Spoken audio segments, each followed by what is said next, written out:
Matthew 6, verses 16 to 18, and it's titled Fasting. When you fast, do not look somber as the hypocrites do, for they disfigure their faces to show men they are fasting. I tell you the truth, they have received their reward in full.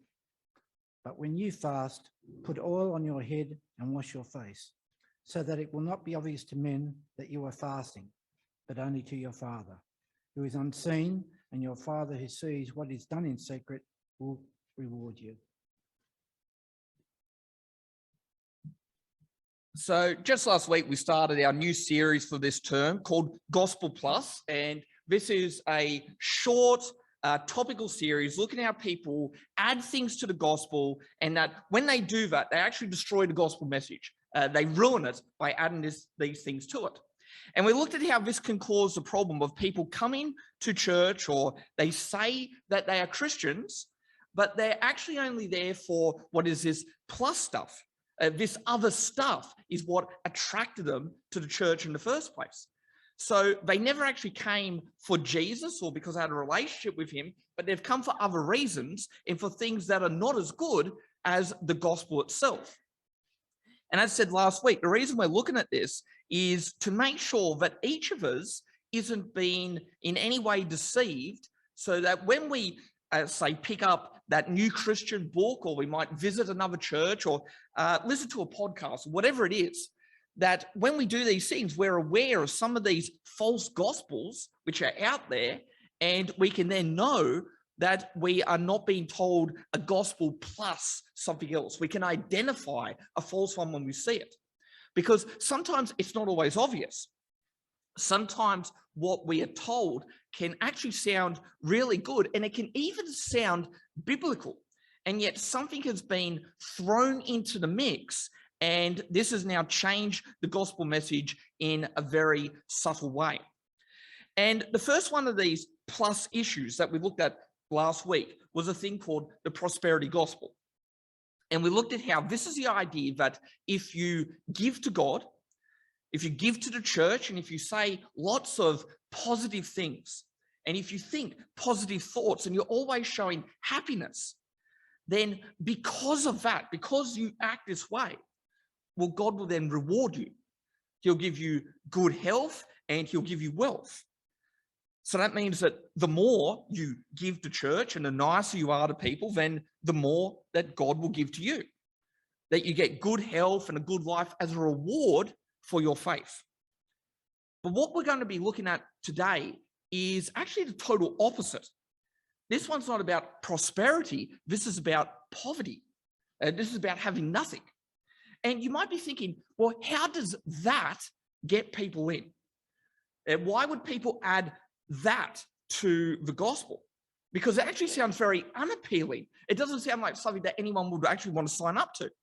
Because it makes sense that if you promise people a lot of good stuff, as the prosperity gospel does, then they may come to church for that. They'll come for that good stuff. There's a reward to be had, and therefore there's an incentive to buy into it. But why would poverty be something that attracts people? How can the idea of losing things by following Jesus be something that people would actually be attracted to? And that's a fair enough question. On the surface, it doesn't make much sense. How can having what is a life of troubles and having nothing be something that people want to be a part of? But we do see warnings about this concept. We see Jesus warn about this kind of thing in our passage that we just read out. And one of the things that we often see with many of the warnings that the Bible gives about many different issues is that the same problems often do repeat themselves today, but just in a new way. So even though there might not be, say, literal Pharisees today, well, we know that there are people in churches who have Pharisaical attitudes. So it's actually the same problem as 2,000 years ago happening now, even if it's just taken a different face. And the warnings which are given in our passage here, well, they are also present in churches now, just in a different disguise. And it's the poverty gospel where we actually see this come out, because this is an issue that we've seen show up more readily in recent years. And we've seen it even in good churches showing up. as it's sadly often an overreaction to the prosperity gospel that we looked at just last week. That sometimes in what is really a faithful endeavor to right one wrong, another or greater wrong can then be committed that's actually no better than the one that they're fighting against. And to understand how this comes about, we first need to look at the passage here, see what the problem is. What is the sin issue going on in this passage? What's the issue that Jesus is raising here? And then we can then look at what is its modern day equivalent. So looking at the passage first off, let me read it all again. Okay, it's very short. Most of the passages we'll look at during this series are very small because we're going to be looking at other parts of the Bible as we go through the topic. But I'll just quickly read it out here again. Jesus says here, when you fast, do not look somber as the hypocrites do, for they disfigure their faces to show others they are fasting. Truly, I tell you, they've received a reward in full. But when you fast, put oil on your head and wash your face so that it will not be obvious to others that you're fasting, but only to your Father who is unseen. And your Father who sees what is done in secret will reward you. So what's going on here is people would often fast as a devotion to God. So they'll go without eating, no food at all. And this was a common thing to show a dependence on God alone, and also a way of showing sorrow or remorse for sins committed. And overall, doing this really showed a person's faith. It made it clear that this was really important to you. This is how much you're willing to sacrifice, because God means more to you than even food does. But going without food obviously makes you tired. If you don't eat for long enough, it makes you weak. It drains you. So what was happening was people were fasting, they were looking tired, and then making themselves look even worse to make it clear to everyone else that they haven't eaten. And by doing this, what they were basically saying to everyone was, look how tired I am. Look how drained I am. I haven't eaten anything because of my devotion to God. And because I am so devoted, well, this shows how much faith I have. Me starving, going without, shows how committed I am to God. But then there's a warning given here by Jesus where he says, don't do that kind of thing. Don't do this behavior. Don't be a hypocrite like they are. Don't wear a false mask to make yourself look like something you are not.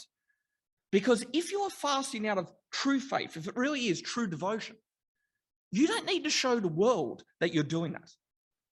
You don't need to do that because God knows that you're doing it. He knows that you're legit.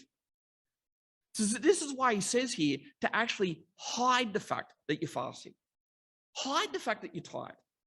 Jesus says, hide how tired you are so that it will not be obvious to others that you are fasting, but only to your Father who is unseen, and your Father who sees what is done in secret will reward you.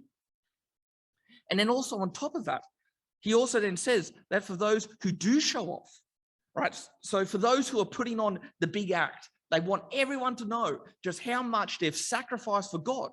And they want everyone to look at them and praise them for their faith because of the sacrifices they're making.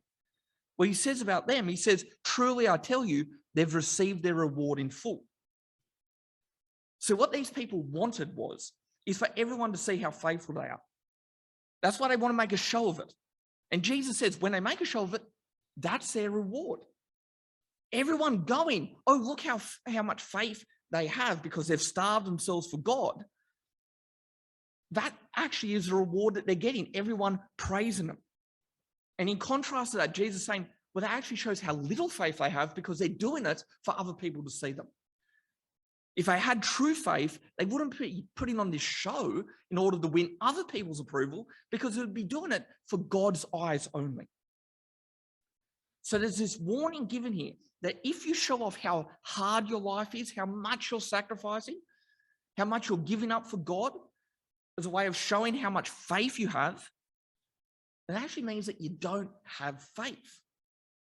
You're doing it for other people's approval.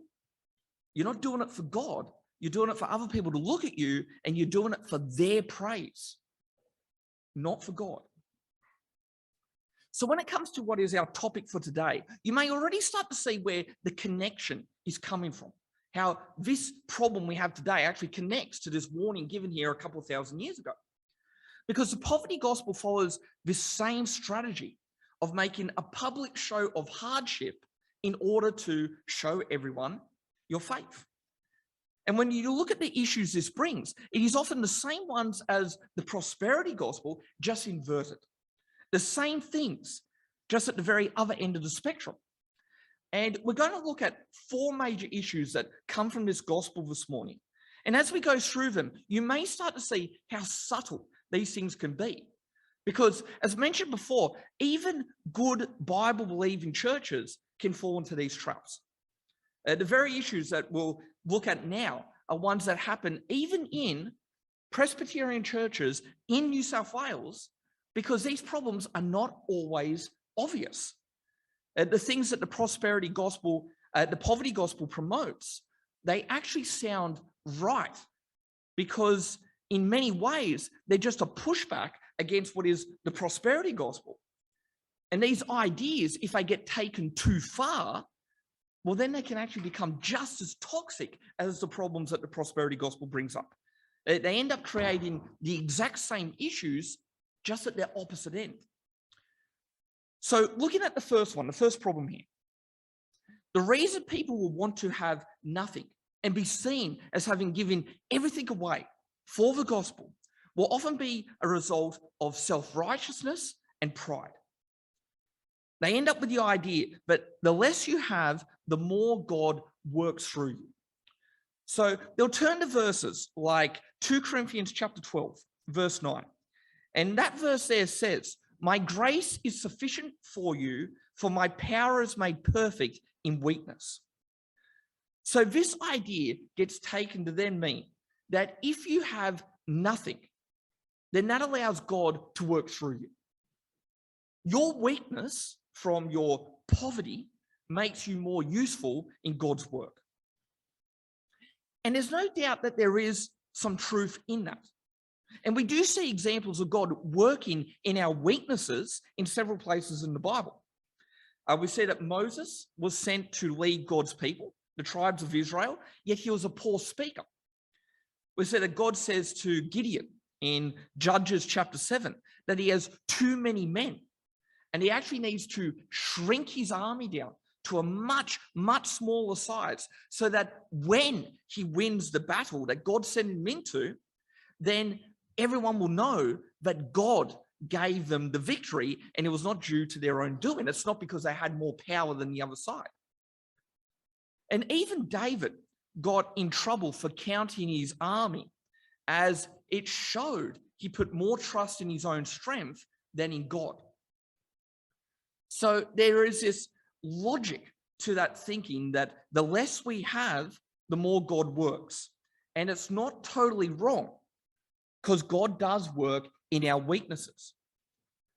But what's important to understand is that God doesn't only work in weakness, because we see that many people in the Bible and in the early church who had money and power, they used this strength that they had for God's kingdom. So they opened their houses for early churches to meet. And they were the ones who helped finance the mission trips that people like Paul took, so the gospel could then go out to the ends of the earth. So we see women like Lydia and Nympha, and men like Philemon and Aquila. We see these people all using their resources and the strength and power that they have in society to help grow the church. And while someone like Moses may have been a poor communicator, we see that there are men like Apollos who were praised he was praised for his intelligence and praised for his elegance. And this is what made him such an effective evangelist and an apologist. So God can use our weaknesses, but we also see that for many people, God can also use our strengths. As we saw in our last series, God gives us gifts and he gives us resources, and he gives us opportunities so that we can be effective in ministry. So it's a mistake to think that he can only work in our weakness, that the rich can't help the church and only the poor can. Which is also why we end up with what is the next fallacy, which is the less you have, the more you love God. If you turned down opportunities and you've given away all that you have, then that shows that you love God more than the next person. It shows that you've actually embraced weakness. And because God works in our weakness, you're more dependent on him than those who haven't given up stuff. And again, this is not totally wrong. One big problem with having a lot of resources is that you don't depend on God, or you can forget all that God has given you. I doubt that anyone in this room, for example, has prayed a deep and genuine prayer asking God not to let you starve to death. See, the idea that we won't have access to food, it's not something that any of us actually have to think about. You know, we ask the question, what do you want for lunch, not where our next meal will actually come from. So there's no doubt that having less can actually focus our mind on God by making us realize our dependence on him. And it can make you more thankful for the little things you have, the things that you and I might just take for granted. But as mentioned before, there are rich people in the Bible, and we know that they are faithful. The Bible says these are faithful people. And when you look at the burial of Jesus even, when you look at the quantities of spices that were brought for his burial, and you look at the tomb that he was placed in, we see that it all came from a man named Joseph, who was very wealthy. So having money is not wrong. Many people in the Bible have wealth, and they're even told that it's okay to have it. When you look at 1 Timothy, we see in chapter 6, this is verse 17 of 1 Timothy, Paul says to Timothy there about instructing those in the church. He's given them guidance of how to instruct people in his church. He says, command those who are rich in this present world, not to be arrogant, nor to put their hope in wealth, which is uncertain, but to put their hope in God, who richly provides us with everything for our enjoyment. So we see that when it comes to money, Paul didn't say, give it all away.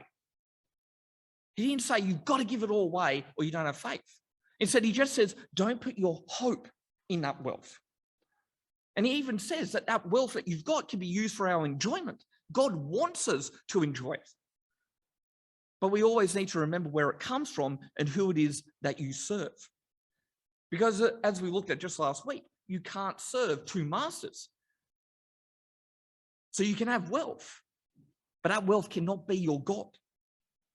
So the question we've got to ask ourselves is, does the money that you have, the wealth that you have, does it serve you or do you serve it? Like basically the question is, who is the master? Hence why it's always good to ask ourselves the question about all that we do have.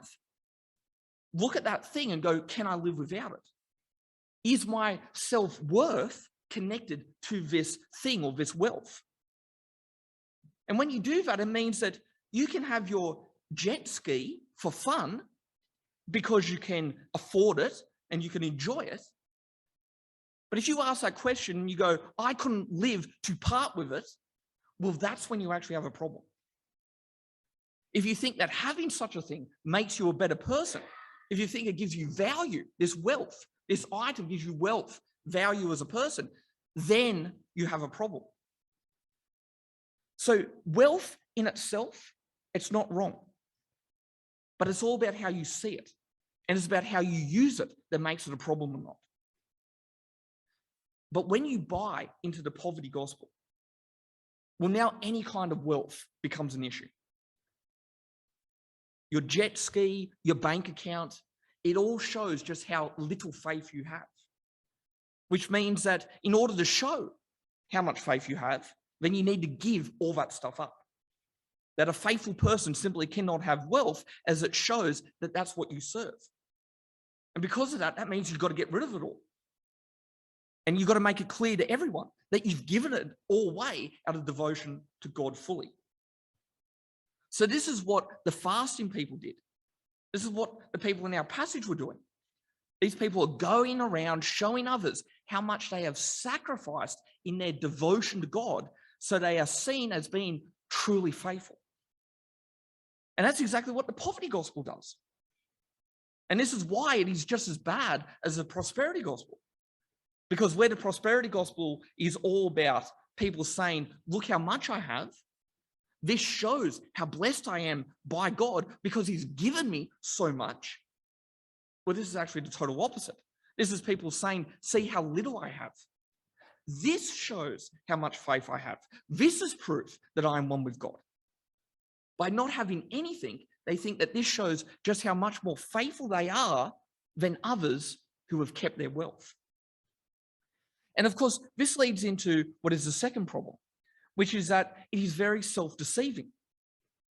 It can make people think that they're closer to God than what they really are because they are using what is a worldly metric to measure faith when it actually shows no such thing.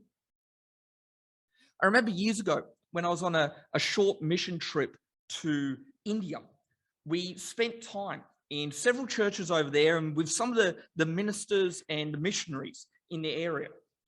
And a comment that was made by some on the trip on several occasions and was often said when we returned to Australia and we gave a report of what happened on this short trip was about how faithful the Christians over there are. The reports given focus on how they are so much more faithful than we are in Australia because they have nothing, so they rely on God for everything. And because we have so much wealth, well, we're distracted by it and it consumes our life. So we become less committed to God than these people who have nothing but God. Now, that could be true. There's no doubt our wealth and the comfortable lifestyle that it can bring us, well, those things can take our eyes off God. We can get pulled away by these things. We can not be at church on a Sunday because we're out on our jet ski enjoying our wealth.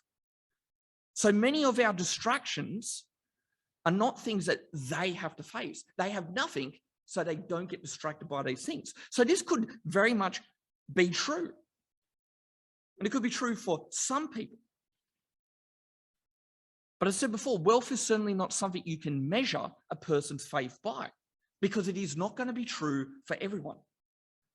Because what you do find with a lot of people in poverty-stricken nations and areas like India is that a lot of them actually idolize the West and our wealth and they desire it. They may not have it, but they can actually be even more money hungry than we are. And in our own society, there are poor people, and it has nothing to do with their faith or their lack of faith. Some are unlucky, yet being hardworking and battling with what little they can get. But there are some other people in our society who are poor, and they're drug addicts, or they're incompetent criminals unable to steal anything of any value without getting caught. And some are just lazy. So some are poor and in poverty because of their own foolish and sinful choices. So poverty does not equal faith. So you can't look at a rich person and say, this person has no faith. Many rich people can have genuine, deep faith and use their wealth for God's kingdom and to help others, as we looked at in just our last point. And that means that you can be poor and not be faithful. So it's a foolish connection to make in thinking that a person's wealth or lack of wealth equals faith. Because when you do that, again, you're no better than the prosperity gospel. That's exactly what it does, just from the other end of the spectrum. It says that your money means that you're faithful. It says that your wealth is a reward from God because of your faith. You're blessed by your commitment to God. But then in the same way, people look at those in poverty and believe that this shows that they're closer to God, that they're less burdened by materialism, so they're more devoted to him. And because it speaks against the prosperity gospel, it sounds good. Because if this one, the prosperity gospel, if this one is wrong, then surely the other one at the other end must be right. Those verses from last week, the ones in the next passage in our chapter today, the ones that say, do not store up for yourself treasures on earth, in verse 19. Or the one in verse 24, you cannot serve both God and money.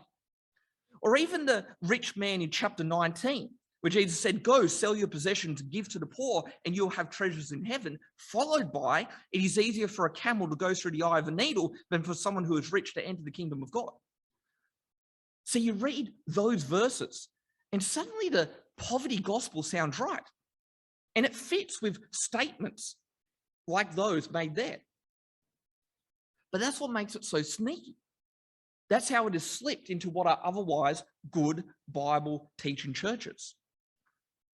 Those who teach the poverty gospel, they'll go to verses like 1 John, chapter 2, verse 15, that says, do not love the world or anything in the world. If anyone loves the world, love for the Father is not in them. They'll go to that as a proof text of saying, if you have wealth, it must mean that you're loving the world and not loving God. But what it's really saying is, it's saying don't be a slave to anything. As we looked at in our last point, it's the love of worldly things that is the problem. That's why the rich young man did wrong. That's why Jesus told him to sell his stuff, because he loved that stuff too much. But if poverty, having nothing, if that becomes the ideal, if that becomes the ultimate achievement for a Christian to reach because it shows your faith, then that too is a thing of the world that you love.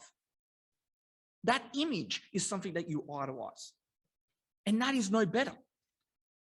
And if you fall for that trap, then you deceive yourself.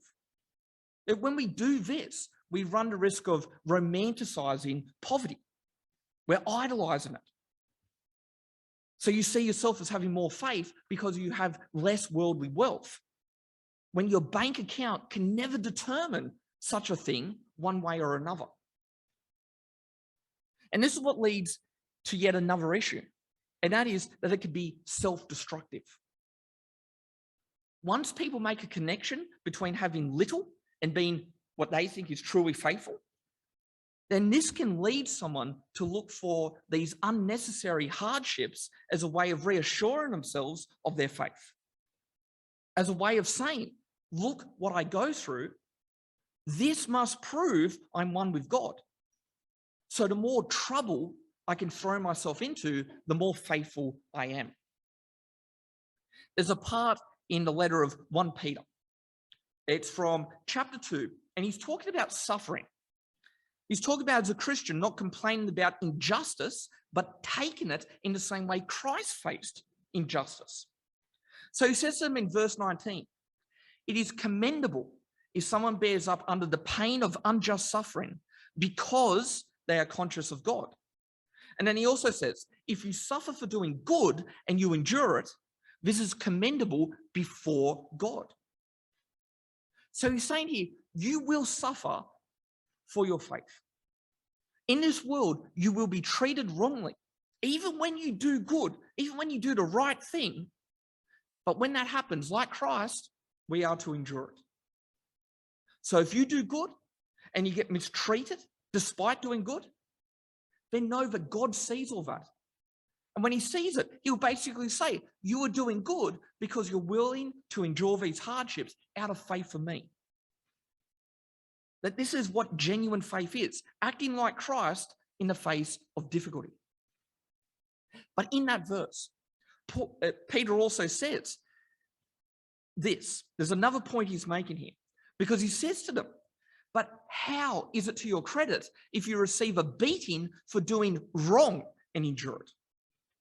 See, what he's warning about here is people might do the wrong thing, make problems for themselves, make decisions that makes their life hard.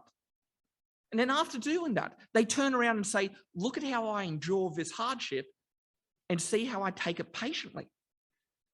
I take my beating like Christ did, which shows how much faith I have.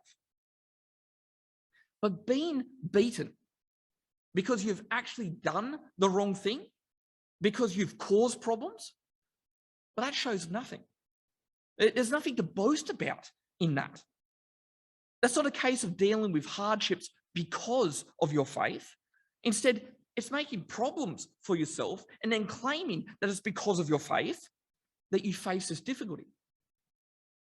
See, I knew a guy in a church once that was like this.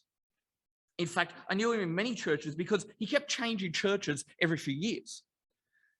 And the reason why he kept changing church was because he kept getting into fights with people. All the time, he would have these arguments with people that he started. But also every time, he would then claim that the other person was attacking him because of his faith.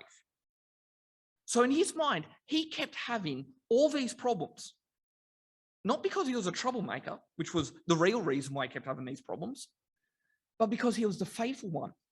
And these other people are the troublemakers. These other people are trying to destroy the church. So he is having to stand up to them. And because he was so faithful, that's why he keeps getting attacked. Because of his faith. He has such a hard life where everyone's out to get him and he is getting persecuted. And that persecution proves just how faithful he is. And you see, this is all very similar to those people who fast and then make themselves look sick and tired to show how much faith they have. This is like these Christians that Peter wrote to, who do the wrong thing, and they get a beating for doing the wrong thing, and then they're telling everyone, look how much I suffer for Jesus. Every example that we've talked about is about people making their own life hard, making their own problems, and then wearing it as what they call a badge of honor. People saying, I have nothing. I have all these problems. Woe is me. I have these hardships. And it's all because of how faithful I am. All my losses. The fact that I have so few good things in life shows how strong in my faith I am. And the poverty gospel has that mentality. It can lead people to make very bad decisions or to justify what are wrong choices. And then when the consequences come because of their bad choices, then they say it only proves how faithful they are. So they lost their job because of their faith. They lost their house because of their faith. They now live in poverty, not because of bad or wrong choices, but because of their faith. When you start to see hardships and losses as a result of faith, as proof of faith, the complete opposite of the prosperity gospel, when you see that more difficulty equals more faith, then you get a victim mentality. You get a martyr complex. And you lose all sense of logical consequence for your behavior. So this means you don't avoid problems like a normal person does. Instead, you actually go looking for them, because losing everything only proves how much faith you have. Which leads us to our final point. So far, we've looked at how the poverty gospel is self-righteous. Look at how faithful I am because I am so poor. We've looked at how it's self-deceiving, because people can start to look at how little they have and think that that reflects the strength of their faith. They deceive themselves into thinking that they're close to God when they're actually very far away. And we just looked at how this can be self-destructive, as people can then go out looking for hardships, looking for problems, as they think that this then proves their faith when they have to face these troubles. But now we look at the last point, which is to say how selfish this distorted gospel is and how it is used to manipulate and to pull Christians down. See, we started our passage today looking at the hypocrisy of these people as they were showing off how much they'd given up to prove their faith. And our first point was about this self-righteous attitude that people have in claiming that the more they give and the less they have shows the faith that they've got. But this can then lead to putting pressure on others to be like them. Or to be more accurate, it's reminding people that they're not as good as they are. And suddenly, this giving everything away for the gospel, living with nothing out of faith, can become this game of one-upmanship as to who has sacrificed the most. So they might say something like, you bought a new computer for the church, but I bought the church a bus. You took a week off work, unpaid, to run and help out on youth camp. I quit my job, sold my house, moved to India to be a missionary. Say, I one-up you. I've sacrificed more than you. I give all that I have away because, well, money means nothing to me. I'm about Jesus, not about worldly wealth. Or maybe this is where you will start getting the guilt put on you for spending the money God has given to you for anything other than the issues that they deem to be worthy. So you might get the question, why did you buy that? Did you really need a new phone? What was wrong with your old one? Or they might mention how their phone is 5 years old. And that's okay because they only use it for calls and they're not materialistic. They don't need all these new features. And how does a person who gets these kind of comments thrown at them or these questions thrown at them, how does the person hearing all this, how do they feel about it? How does a person who gives faithfully only to be outdone by someone who then rubs it in their face? Or the person who has these things and is thankful to God for these things and genuinely thankful for all that God's given them? How about the person who's given plenty to the church, but because they took the family on a holiday, or maybe because they renovated the house, they get grilled on why they're wasting money on these things and they're not giving more to ministry? How does a person feel when these kind of comments are being thrown their way? Well, they're going to feel guilt. They'll feel shame that they're loving the world too much, unlike these super Christians who give it all away. So that's the self-righteousness mentioned before in our first point, now impacting those who are actually being genuine. This is these people saying, look how good I am compared to you. Just like the people fasting in our passage, who want to make a show of saying, look how drained I am. Can't you see how much I give for God out of my faith? It's the same kind of thing going on here. And it's hypocritical. And it's even contradictory. People who apparently care nothing for wealth, and yet they're actually keeping count of every cent that they and everyone else has spent. And what this means is their pride causes your shame. And this is why it is actually so selfish. Because for them to elevate themselves, for them to show how much they've sacrificed and how faithful they are, they're actually needing to pull other people down. They need to point the finger and saying, those people haven't given as much as I have. And people who are genuinely thankful to God for all that he gives, they thank him for their job, for their house, for their jet ski, for all that they have. They're thankful for all the things that God gives them and that they enjoy. And then people come along demanding poverty. And this takes the joy out of the good things that God has given.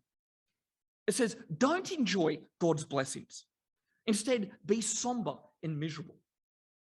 Don't thank him for it. Get rid of it all. And then on top of that, it says, even when you've done that, we'll sacrifice even more.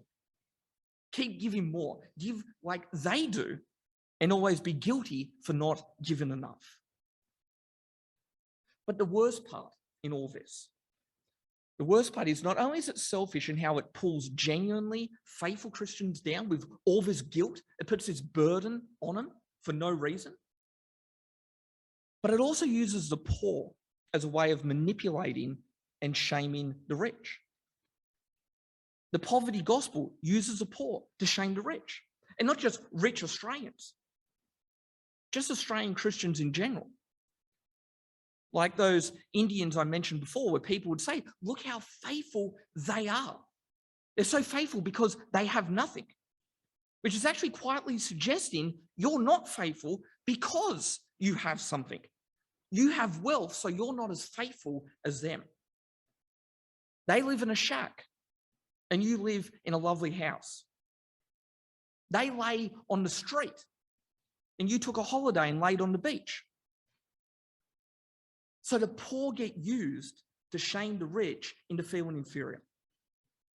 And like how charities will use the most heart-moving story or the most pitiful photo to get you to give to them, right? They'll really turn it up and they'll even ask questions like, do you care for children? Do you want children to starve? They ask you those questions because you can't possibly say no to those things.